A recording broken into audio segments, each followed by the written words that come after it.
Thank you. Appreciate it. Thank you. So how is everyone? Excited to be here? Oh yeah, I need the clicker. Yes. And I have to say, I'm here to talk about authenticity, and this is not me. I don't do dresses and heels, so I'm tempted to kick the heels off and not embarrass myself by falling down. But y'all say a quick prayer that I don't embarrass myself. So welcome. I'm excited that you guys are here. It's late in the day on, what is this, day 2? So the fact that you guys are all here, wow, I'm impressed. The title of today's keynote is The Power of You, and how powerful being who you really are is important. It's really incredible to me that people struggle to know who they are. And my hope through sharing my message with you today is that I can give you a system for that, and more importantly, how you roll that system into your sharing strategy on social media. So when I started, and I'm going to introduce myself real quick. My name is, again, for those of you who don't know me, is Kim Garst. I actually wrote a book. Man, this floor creaks. Sorry. Do you all hear the creak, or is it just me? Sorry. It totally irrelevant, I guess. But I did write a book, Will the Real You Please Stand Up, Show Up, Be Authentic, and Prosper in Social Media. And the reason I wrote this book was because it is the #1 reason that people that are successful with social media succeed, and it is also the #1 reason that people that aren't successful with social media fail. So super excited about talking about this topic. It's near and dear to my heart, and part of it is because I struggled with this when I started in social media. I have owned an online business for over 20 years, but when I came out from behind the company and social media really started taking off, I'm like, I have to get out there and people are going to see me and I have to share things, and what's this going to look like? So how many of you guys have ever sat down in front of your computers, you're getting ready to post something on Facebook or Twitter or wherever you're sharing your content, and you say to yourself, what do I say? Anybody ever had that problem? Right? I mean, it was a real struggle, but the interesting thing is there is nothing new under the sun. How many of you guys sell the same thing, right? Some of us sell exactly the same thing as someone else does. And so how do you stand out and have people purchase from you if you're selling exactly the same thing as, you know, Joe or Susie or Tom? And the power of that is all in you, and that's the differentiator. We can all be selling exactly the same thing, but people are attracted to people, not your product or service. And there's kind of a hoax around authenticity. We all want to be real. We all want that. Not only do we all want to be real, but we want other people to be real. You know, we want to feel like we do business with other people who are real and trustworthy and have a sense of honesty about them. No one likes a poser, right? And yet, I think so many of us are exactly that. I think that lots of times we fake that realness. How many of you have ever shared a photo on Instagram and put a filter on it? I mean, a selfie. Let me restate that, a selfie, right? We do it. And you would say, well, that doesn't really count. That doesn't really count because, hey, they wouldn't give us those filters if they didn't want us to use them, right? And again, I'm not making a judgment. I'm not saying, hey, don't do that. I'm just saying a lot of times we do fake that, what we call real in the social space. So why is this really more important today? In the past, we've been a little bit spoon-fed. When it comes to buying from brands, we heard the same message over and over, and we just bought because that was the message, and we were push marketing is kind of a dead space. And today, people are not only talking, about our products and services, whether it's us specifically, or whether they're just sharing, their feelings around certain types of products and services. And more importantly, other people are listening to what people are saying. In fact, most people today buy based on a recommendation from somebody else. How many of you guys have ever gone to Amazon and looked at the reviews? Raise your hands. Really? Do you know those people? I mean, no, we don't know the people who leave reviews on Amazon, but yet we trust them. We believe that they're real, and we pay attention because we feel like they're telling us the truth. So if you really want to get true results from social media, don't start with social media. And so what does that mean? That doesn't make any sense. I think you have to start with, you. What are you all about? What do you stand for? There's so much bull stuff. So I didn't use the S word. I use the C word, but there is so much crap out there today, and people are just, literally just spouting. In fact, the whole social media across the board is, if you take a look at who's truly successful in the social space, they are successful because they are real and they're authentic. Not to say that they don't occasionally throw out some bull, but the reality of it is that consumers can smell this, and they smell it literally from a mile away today. And when you may ultimately get somebody's curiosity, pique their curiosity, but when you can truly have attention and you receive it over and over, someone's attention and time is incredibly valuable and should be valued. So what you put out there should make a difference in some way in their life, whether it's humor or inspiration, or whether it's a blog post that gives them some sense of something that's going to make a difference in their life. So why does authenticity really attract, though? Authenticity is one of those words that is overused, I think, today. And, everybody's like, well, real? I get that. I'm supposed to be real. I understand that. But authenticity is really pretty rare. And because you don't see it very often, again, there's not a ton of people out there that have massive success with social media. Because I think the ones that ultimately do in their specific niches, Tiffany, for example. Was Tiffany not amazing, right? When she got up here, and I'd never met Tiffany before, but I sensed realness immediately. First word out of her mouth, right? So that's why I say it's so incredibly rare. It's raw, and therefore it's trustworthy. And when you have trust, it is incredibly powerful. People don't care about our products and services out the gate, guys. So if and this is the biggest problem I see today, people are trying to sell their products and services, push market their stuff, and social media is not about that, because the reality is that most of your ideal customers or ideal clients, maybe they have a messy kitchen, maybe that's that evening they're worried about how they're going to clean up their kitchen. Or maybe they have 2 kids and a couple of dogs. Maybe they're constantly taking their kids to hockey practice, for example. My boys played hockey for years, and I spent many, many, many hours in a cold rink. So there's lots of things that you're competing against, and the reality is, how do you show up in those people's lives in a relevant way? Maybe they have this, and they're having to take out the trash.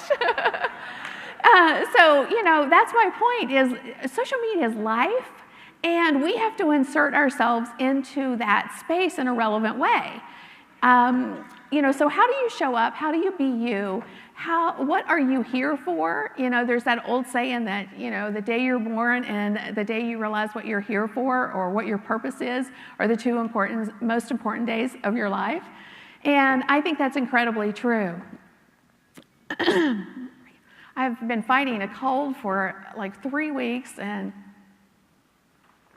we're hoping that I don't have a coughing fit while we're here. But so again, how do you want to show up and serve? And I use that term a lot because I think that from a marketing standpoint, we sometimes bring our business to the forefront, and it's our first thought, when we get to the social space. How can I do something in the social space that's ultimately going to give me a result? So instead of thinking like that, how about turning that around and saying, how can I share something in the social space that's going to serve my community in a relevant and meaningful way? And then let the reward for that, I'm always saying, share without the expectation of reward. And I think that is incredibly important. So disclaimer though, and I know that a lot of people are like, well, I know who I am, I got this. But yet you don't have a formula, if you will, for that. You haven't really figured it out. You haven't really sat down and said, okay, this is what's important to me, and from a strategy standpoint, this is what's going to make, this is how I'm going to share content on social media. So why does it matter when it comes to social media? And I think it matters because hit the wrong button, sorry, here. You are what attracts your tribe. It's not your logo. You know, people buy from people today. They don't buy from a logo or even company names anymore. Company names may give you some validity, you know, depending on the brand, but the reality is people connect to people today, and they're looking to connect with somebody that they trust. That's why there's so much opportunity for people who sell like products or similar products and services. Because if you can stand out and add value and, you know, show up and be you in a relevant way to your ideal person, your ideal customer, your ideal client, then they're way more likely to buy from you when it comes time to make a buying decision. And I've heard this saying for so many years, and your vibe attracts your tribe. So what you put out there in the social space is what attracts people to you. Tiffany talked about this too, where, you know, what you share and the value that you give to your community is what attracts them to you initially. It's also what keeps them tuned in to your message and to the value that you can bring to their lives. So all that said, what if you had a strategy around the value of who you are? Wouldn't that be really nice if you could figure that part out and you just knew who you were? So I've developed what I call the 5-star social compass, and this was interesting to me because, like I said, I wrote a book about authenticity. Not only how you know, what is authenticity in the social space, but how you can determine who you are and how some successful brands have done it and some unsuccessful brands have failed in the authenticity department. But at the root of it, it really comes back to you. And I thought this was really relevant for many of you because a lot of you are small business owners. You're the faces of your companies. Or you are, again, the person that people puts their trust in and ultimately is going to buy from. So my hope is that you'll sit down, literally, after all this is over, the conference is over, and you'll sit down with a pad and a piece of paper, and you will write down absolutely everything that's important to you. Not important to your business. You know, it's funny how what's important to you will show up in your business, but if you don't figure out what that is, then it can be really difficult. So feel free to take a snapshot of this. These are just some words that might help you get started. And my social compass is, it looks like this, and this order too, by the way. Faith, family, giving back, love what I do, and financial freedom. And I said when I started, I'm like, am I going to tell all these financial people that financial freedom's last on my list? But if I love what I do, then I can give back. If I love what I do and I can give back, then I can give more into my family. I have more finances, honestly, to make a difference in my family's life. And I don't leave faith out. Faith is a big piece and a big part of who I am. So people are like, you really share your faith on social media? I'm like, mm-hmm. Politics, nah. But yes, I do share my faith, and it's not that I'm trying to, you know, ultimately preach to other people or you know, say that my faith's bigger. It's not about that. It's about inspiring and motivating and connecting with people in a way that is meaningful from my perspective. So figuring out what your social compass is will guide everything that you create, curate, and communicate in the social space. It will change how you ultimately do so many things if you figure out what your kind of pillars are. What are you willing to stand on? What are you willing to die on, kind of thing? You know, what is the core things that are truly, truly important to you? If you can figure those things out, then you will no longer sit down in front of your computer and say, what am I going to share on social media? Because you'll be able to say, hey, 5 pillars, it does come from one of those 5 pillars. And, you know, you're not here to serve everybody, guys. It's, whatever you put out there, again, is what attracts your tribe. If you get wrapped around the bend because, you shared something that somebody doesn't like, then that just means they're not your ideal customer. They're not your ideal client. Don't stress over it. Let them go. You're not here to serve everyone. Normal or trying to be like someone else is a big trap. And I know that a lot of us are guilty of this, and I was guilty of this when I first started. I was paying attention to what everybody else that was successful was doing, and I'd be like, well, that's working for them. Maybe I should try it. So I guess my point is it all circles back to you and what is authentically you. And so many people don't take that time to figure out what that looks like for them. So I'm going to tell you a quick story, and I hope I can do this without crying.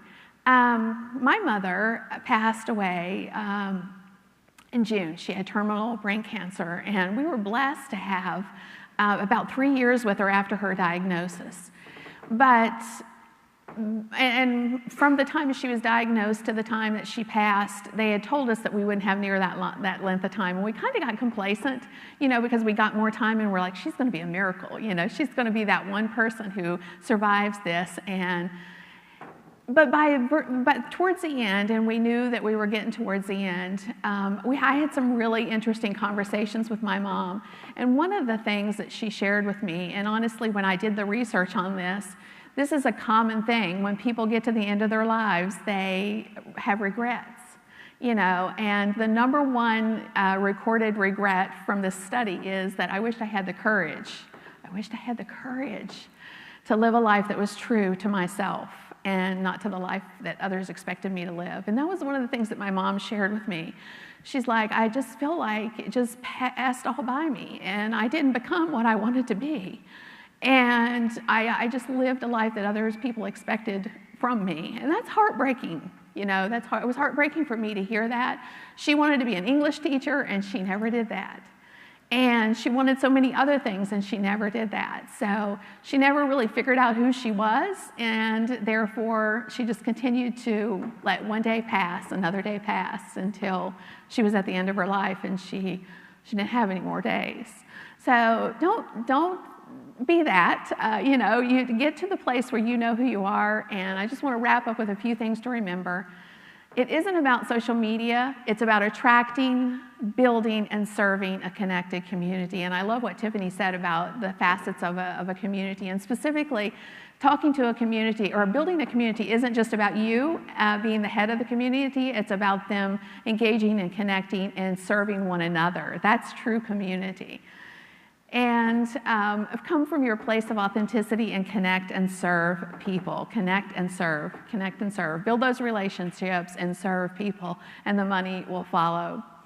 So speak your truth, even if your voice shakes, because at the root of it, guys, the magic is all outside of your comfort zone. So pushing your envelope and pushing outside of your comfort zone to a place that reflects truly who you are and what you care about, not what other people think you should share and put out into the world, but what you truly are all about, and what you'll stand on is what you should be and should always be reflected in your social presences.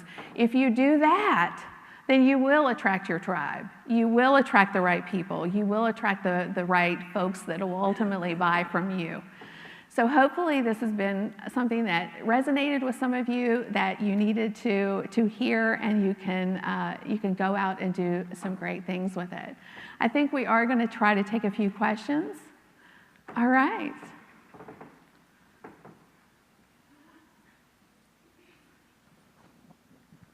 All right, any questions? No questions? Oh, I see one hand. Yes. There's a lot going on about the authenticity, and I totally agree with that sentiment. However, the accounts that I see, particularly on Instagram, I find are extremely non-realistic. It's like the most beautiful notebook with nail polish laid out next to colored pencils. And like, that is nobody's desk, right? And there's like 50,000 likes. And I'm like, am I missing something? No, now some people are attracted to the perfection of it, but the reality of it is that's not reality, right? I personally think if you are real and true to that, I don't think people are necessarily, I think that's one of the reasons live video in particular, let me just make a jump real quick, is so impactful right now because people get to see you, you're real. One of the reasons Instagram is so popular, Instagram stories and Snapchat and Facebook Live is because it's not perfect. It's not, you can't, you don't have a script, you just get up or you share whatever you feel like sharing. So I personally think don't stress about watching somebody that's got 50,000 likes. Maybe they're buying them, who knows? And just be who you are and show up. And I think people relate more to the real and to the raw, and because that's what their life looks like. That's what their desk looks like. That's what their notepad looks like. So I would go with raw and real any day of the week over perfection. Thank you. Yeah, sure. Anyone else? We got another one up here. Thank you. What advice would you give to somebody who's at the beginning of a journey of finding out who they really are and is looking for the message that they want to share with the world? Awesome. Who's I love feeling that a bit question. confused about it? Yeah, right. Well, I have a couple of suggestions. One, sit down with a pad and a piece of paper and just write down, just off the top of your head, things that are important to you personally, family, friends, whatever it looks like for you in your life. And then I also think it's really, really valuable if you ask 5 people that are fairly close to you what they see in you. What do they think? What's your big value proposition to their life? That'll give you some invaluable feedback, but it does take slowing down and figuring out. And I feel like for me, I have been an evolution. I've constantly shifted. Like my things that were important to me would have been vastly different 20 years ago, because when I started my business, I just needed to make an extra $200 to pay the car payment. So financial would have been higher on my list. So I think that, who you are and what's important to you will shift over time, but figuring it out for where you are in your space and in your life right now, just take the time to do it, because then everything will make sense. Everything that you share and the message that you bring out to the world will make so much more sense to you, and then ultimately it will, like I say, it will attract the right people to you. You talked about the value of sharing personal content. I'm sure probably at least half the room, me included, I think of myself as an introvert. And one of the challenges when you're constantly producing content is you feel like you're putting yourself out there. So frankly, when I get to social media stuff, I don't want to talk about me. I don't want to share me with anybody. I just want to kind of be left alone a lot of the time. But yet I know that doesn't spell social media success. So I'm sure I'm not the only one who feels that way.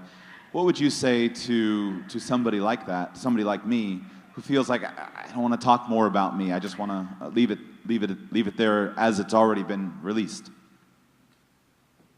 You're looking at an introvert. I'm an introvert. So would you have thought that? Would you have even thought that I would be? And I tell people this all the time, and they're like, "No, you're not." But yeah, I am. So but I love serving people, and I love making a difference, and that's a core part of who I am. So in many cases, I have to just push beyond what makes me uncomfortable. Remember this slide here? The magic happens outside of our comfort zones. Because the reality is that people aren't attracted to our businesses out the gate. Let's think of social media like a social setting. We don't go to, like tonight, if you were to go to, the party tonight and you meet somebody that you've never met before, you don't run up to them and say, "Ooh, I've got a sale over on my website. You got to go get it. It's 10% off or it's 20% off or whatever." We don't do that, and yet so many times in the social space we think that, just sharing our business is, what we're there for. that's not what we're there for. We're there to connect and build relationships, in a social space, what do? You introduce yourself, you start a conversation, maybe you talk about the weather, maybe you talk about the fact that your kids play sports, or whatever it is. So you have to bring you to the table. If you don't, you're going to struggle to actually build the relationships, because it's going to be it's going to be all about your business. And you want your business to be woven in, but you don't want to lead with it all the time. So push past that fear of putting yourself out there would be my best advice to you. I know it's uncomfortable.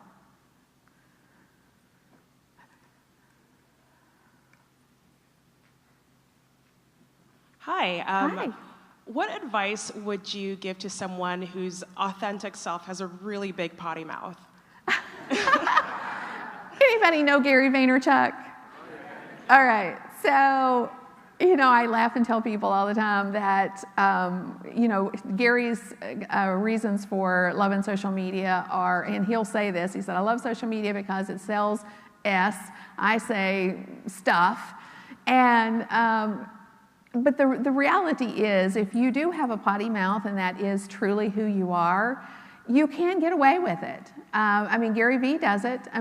He gets away with it. I don't know very many people who get away with it to the degree that he does. But, I've seen certain blogs that, have a potty mouth. But it goes back to attracting the right people to you.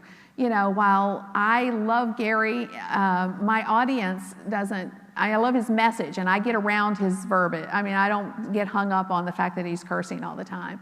But a lot of people can't. That's okay. That's what I'm saying. We're not here to serve everyone. You're here to attract the people that are meant to be your peeps, the people that you're meant to serve. So if that is a part of, who you are, then let her fly. That's what I say, and see what happens. You're probably going to get some flack because that's just what happens, but that just means, like I said before, it just means that those are people you're not intended to serve. So. Hi, Yes. Melissa. And Hi, Melissa. I'm a visual person or detail, so I'm trying to understand what you're saying with being authentic.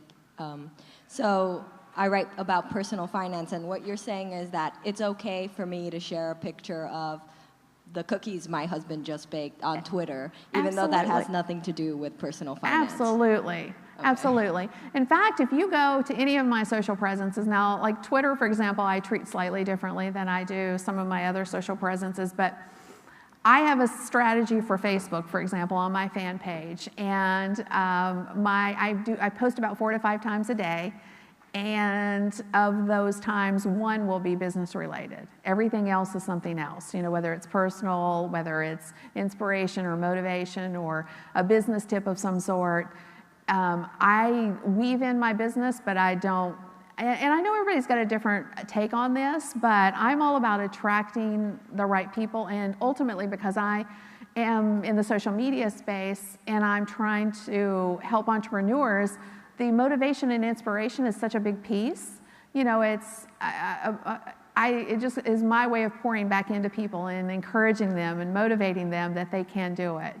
And everybody has to find that sweet spot for them, which is why I think that really sitting down and figuring out what's important to you, not the business piece. What are your pillars that really matter to you personally? And then that starts to reflect. You can reflect that out. And it all of a sudden becomes a part of your social strategy. Yes?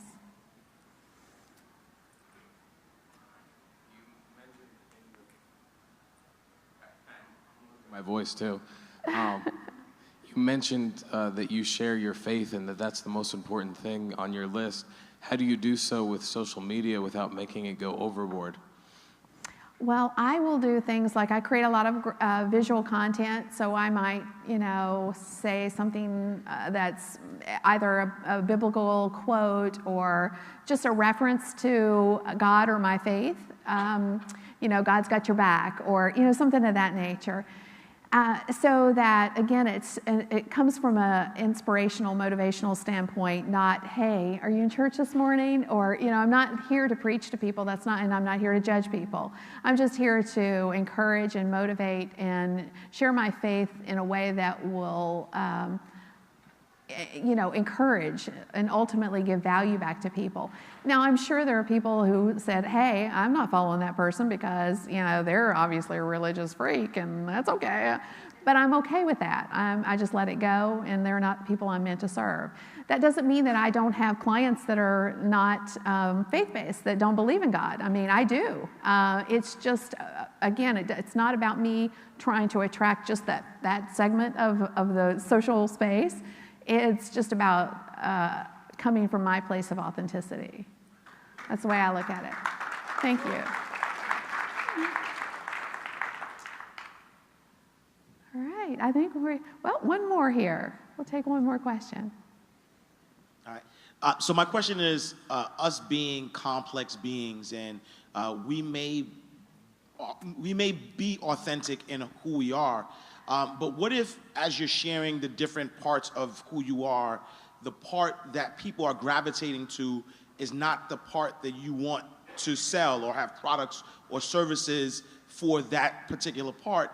Do you shift and start to focus your products and services based on that part, or do you continue to stay the course of the other part of your authentic self? I think that depends. In some cases, if you're listening, Tiffany talked about this. Her community is telling her what they need, and so she is, something that's totally not what she does. She created a venue and ultimately an income stream from that. So I think it depends on what that looks like for you, and do you have a passion for that, or is there a median for serving what is requested from the community that you built without you having to shift gears? Like Tiffany was brilliant in saying, hey, I didn't shift gears really. I just found somebody who had that knowledge base, and then I built a platform for it, and it was a way to serve my community. So, one of the things that I think is brilliant is we build community, and it goes back to we think of ourselves and how that community revolves around us in a very linear, vertical way, or vertical way. We silo things. When the reality of it is that our community are beings, human beings just like us. We spend our money in a variety of ways, right? And so many times, if you think about it, let's say, for example, a lot of my buyers are women. And if I think about it, well, wow, yeah, they're entrepreneurs, they're women entrepreneurs, and they're wanting to grow their businesses. But, maybe they need, maybe they like shoes like me. So there's lots of different ways to sell and create other revenue streams to the community that you build. It's just up to your imagination and the relationships ultimately that you could build that would serve that community in a multitude of ways without you deviating from your core. Does that answer it? Okay. All right.